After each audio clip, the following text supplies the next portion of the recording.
Welcome to Kitman's Corner.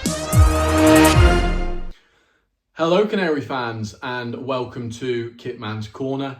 My name's Jack. I am the newest member of the Bleed Norwich team. So just to give you a little bit about myself and a little bit about what Kitman's Corner is going to include. So my name's Jack. I am former Port Vale kitman. I was kitman there for about a year. Great experience. You learn a lot about the football club as a whole, as well as processes when it comes to first team training, transfers, the logistical side of everything, setting the dressing room up at home and away, and everything behind the scenes that we, the fans, we don't see. So touching on that brings me into the Borsign's transfer. So he's just joined Porto off the back of a very good season for him personally, not so much us as a football club.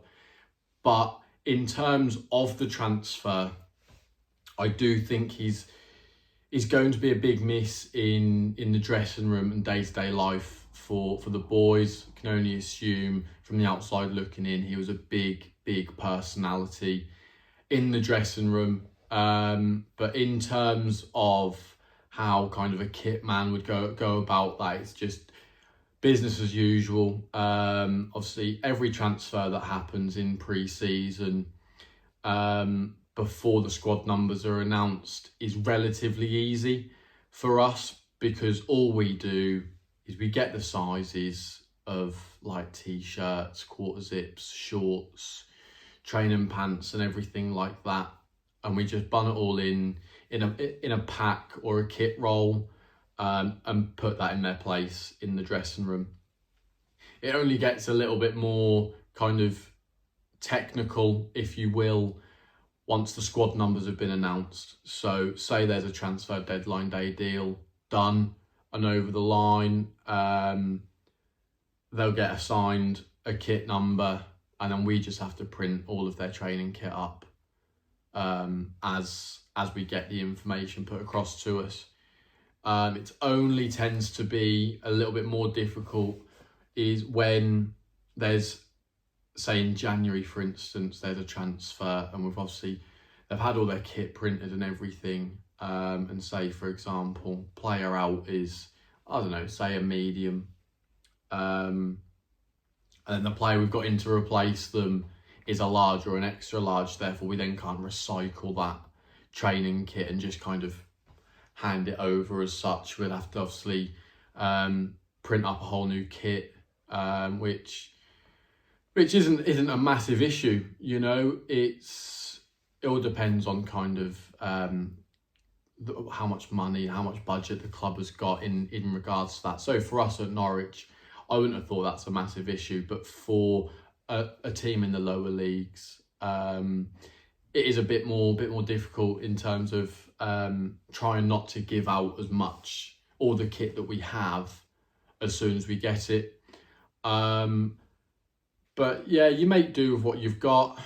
But yeah, so moving on, obviously we've had some signings come in. Obviously Matthias Witzgarden, it's been, from what I've seen, obviously it's announced he's number 30, so Pete Dye can get all of his kit printed up and assigned to him with his squad number on, so that's then a lot easier.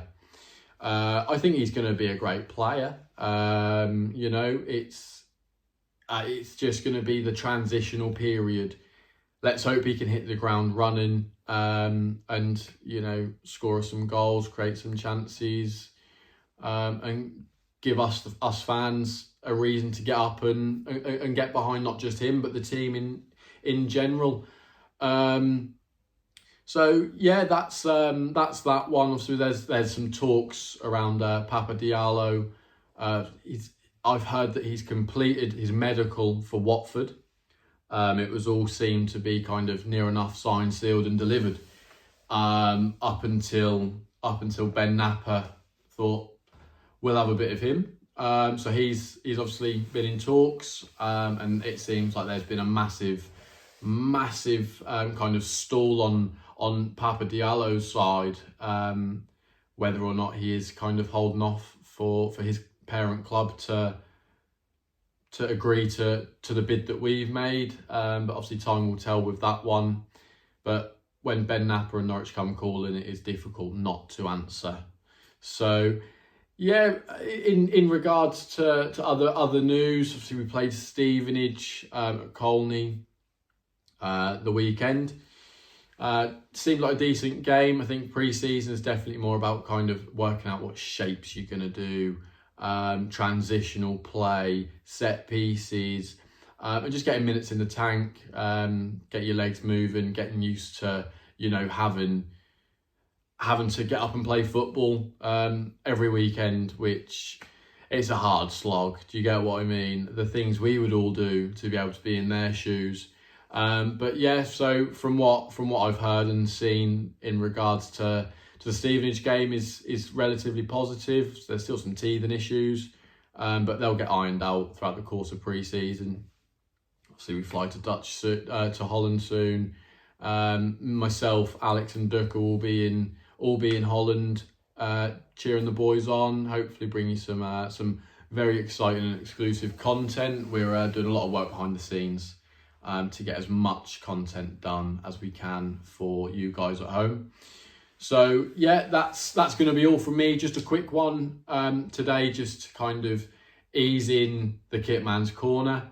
But I will make another video. We'll bring some more content to you with more news in the near coming future. As I say, look out for Kitman's Corner every couple of weeks. So yeah, it's been a pleasure, and I will see you very soon.